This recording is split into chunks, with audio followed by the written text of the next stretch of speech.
Rayla is in a very strange and awkward and uncomfortable position as we approach Season 4 of The Dragon Prince.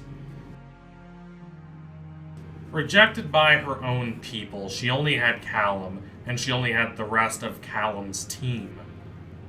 Now she has left Callum. She's gone out to adventure on her own and try and find Viren. Even now, she's haunted by Viren. Even when she believed he was dead, she had nightmares about him, and she got this feeling that he was still alive. So she checked in the Moon Nexus during the graphic novel Through the Moon, and sure enough, he was. So she couldn't sit still. She couldn't accept that he was out there. She felt a compulsion to go after him and avenge what happened to her parents and Runan. But at the end of Through the Moon, she left Callum, and she left that whole team, so she is completely on her own now. And that will carry with it its own set of challenges. Rayla might not be aware of these challenges at the moment, as she made the decision to leave Callum behind based on not wanting to hurt him and not on, what would be best for her journey to track down Viren.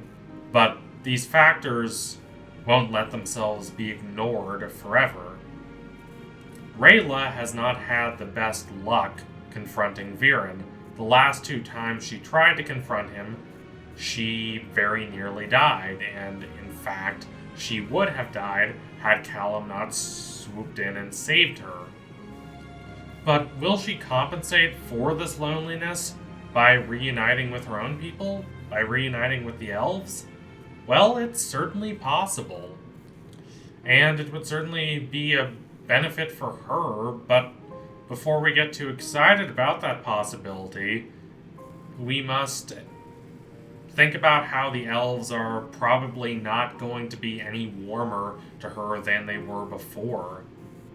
They're unlikely to think any more highly of her.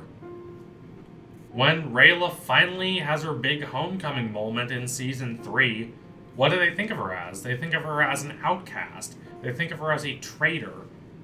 Someone who betrayed the Elves. And, of course, we know that they're already more inclined to think of her on these terms because the Elves believe her parents are traitors. Now, we, the intelligent audience, know that her parents were not, in fact, traitors. But the rest of the Elves don't know this. They are completely oblivious. They have a very low opinion of Rayla and her family, so it is unlikely that they will just be willing to accept her, even if she wants to reconcile with them. Now, she does have a few people on her side. Athari, her surrogate father, for instance, is there for her. He knows she's not a traitor in his heart. A compassionate and kind soul, he wants to do what is best for Rayla. Now, he would do everything he could to try and convince the other elves of Rayla's innocence, but I doubt anything he'd do would be of much help. I doubt his attempts to persuade the rest of the elves would be as effective as we, the audience, or Rayla herself might like. True, Rayla did kill Viren, at least temporarily, and Viren is not well liked by the elves, and for good reason. He tried to use dark magic to wage war against the elves, so they're likely to have at least a bit of affection and admiration for Rayla because she went ahead and sacrificed her own life, or was willing to at any rate, to kill Viren. But let's not get ahead of ourselves here. The bias of elf kind against Rayla is solid. It's something that has developed over years. They didn't like her long before they officially thought of her as a traitor. So I doubt their opinions on her will just magically turn around overnight. This is no different for me than the alliance between humanity and elves. Sure, it's very symbolically appealing. Yeah, the two sides working together to defeat a common enemy, that enemy being Viren, but do we have any evidence that this alliance will last? In fact, I believe we have every reason to think it won't. And so it is with the elves' view of Rayla. Things don't turn around that quickly. It certainly doesn't help that the elves probably know Rayla is associated with the human Callum. Now, do they know the relationship between Rayla and Callum is romantic? Well, no, not necessarily. I'd be surprised if they did know that. No one was there to tell them. But they would have to be blind to not see Rayla and Callum are very close at this juncture. It's not like they have especially tried to keep it a secret that they associate with each other. Considering Rayla's loyalty to the elves is suspect in the eyes of the elves, and considering the elves really don't trust humans, Rayla would probably be best to distance herself from Callum, not just to avoid any big displays of public romantic affection in the future, but just separate herself from him entirely. But, of course, Rayla isn't going to do that. Rayla is not that kind of person. Whatever else she is, and whatever flaws may plague her character, she is fiercely loyal to those she cares about. And this extends to even when she betrays Callum by leaving him after they agreed that she wouldn't. Even then, she believes she's acting in Callum's best interest. Now, what she does is foolish. Yes, I'm not going to dispute that. But she doesn't do it out of selfishness.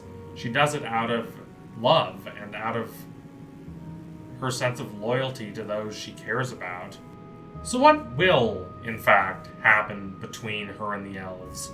What will happen when she finally catches up to the elves? I doubt she will go through the entirety of Season 4 without meeting at least a few elves. I mean, she is traveling alone right now. She has absolutely no one. And she's trekking through these dangerous lands that, honestly, I doubt she knows particularly well. And even if she did know them well in the past, the war has expanded so much that the lands might have drastically changed. And she's on a very dangerous revenge quest to she doesn't really know where. No one really knows where except Viren himself. We can guess where Viren is, but we don't know for sure, and neither does Rayla.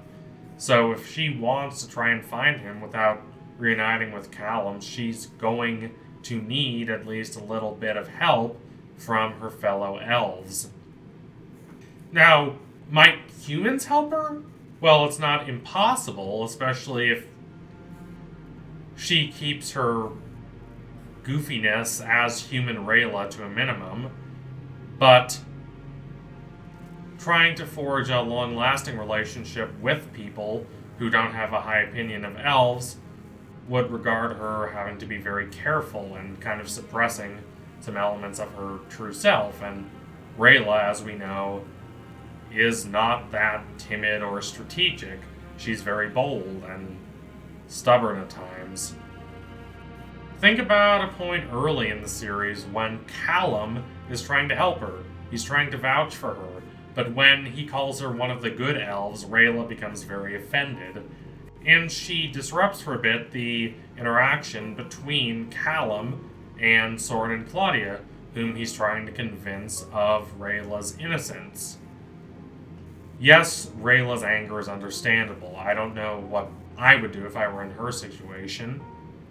But it's not practical. It's not the smart thing to do. Rayla has a tendency of being way too dang hot-headed. She acts first and asks questions later. And that is not the best approach for dangerous missions, especially dangerous solo assassination missions. There is absolutely no room for error here. She can't slip up. but she's so hot-headed that I'm afraid she will, in fact, slip up. So it would be much better for Rayla if she swallowed her pride, at least for a little bit, and decided that what was best for her and for everyone is if she sought out help. And of the two groups, humans and elves, the elves are most likely to help her because she herself is an elf. Now, they might not be as willing to help her as we might want, considering Rayla's negative reputation among the elves and considering her known association with the human Callum, but it's her best bet. Now, think about if this did happen. If she does have this big interaction with elven authorities and she has to make a case for herself, what would she say exactly?